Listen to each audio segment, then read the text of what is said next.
ইরানের সাথে সেধে এসে যুদ্ধে জড়ানোর খেসারত যেন প্রতি পদক্ষেপেই দিতে হচ্ছে মার্কিন প্রেসিডেন্ট ডোনাল্ড ট্রাম্পকে।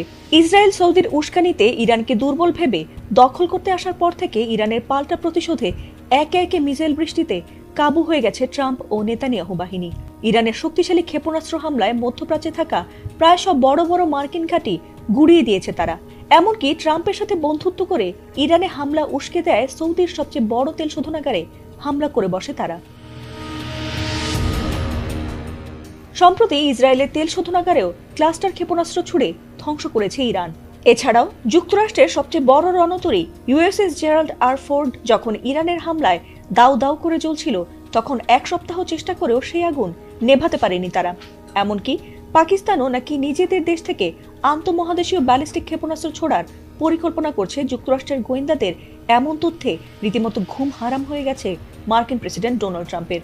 আর তাতে বারবার যুদ্ধ বন্ধ করতে মরিয়া হয়ে উঠেছেন তিনি। তবে তাতেও সায় দেয়নি ইরান।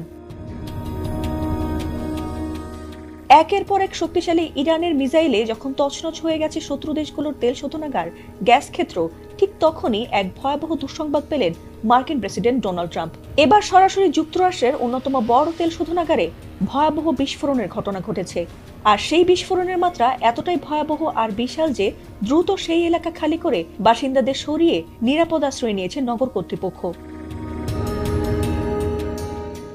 দেশটির সংবাদ মাধ্যম দ্য নিউ ইয়র্ক পোস্ট জানিয়েছে, যুক্তরাষ্ট্রের টেক্সাস অঙ্গরাজ্যের পোর্ট আর্থার শহরে ভ্যালোর নামের একটি তেল শোধনাগারে বড় বিস্ফোরণের ঘটনা ঘটেছে।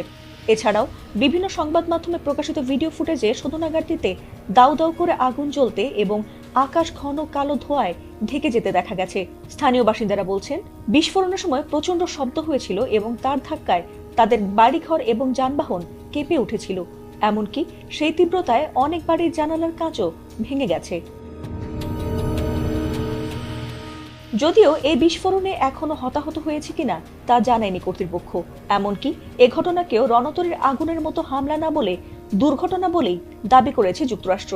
শোধনাগারের একটি হিটিং ইউনিটে ত্রুটির কারণে এই বিস্ফোরণ ঘটতে পারে বলে ধারণা করা হচ্ছে বলে জানিয়েছে তারা।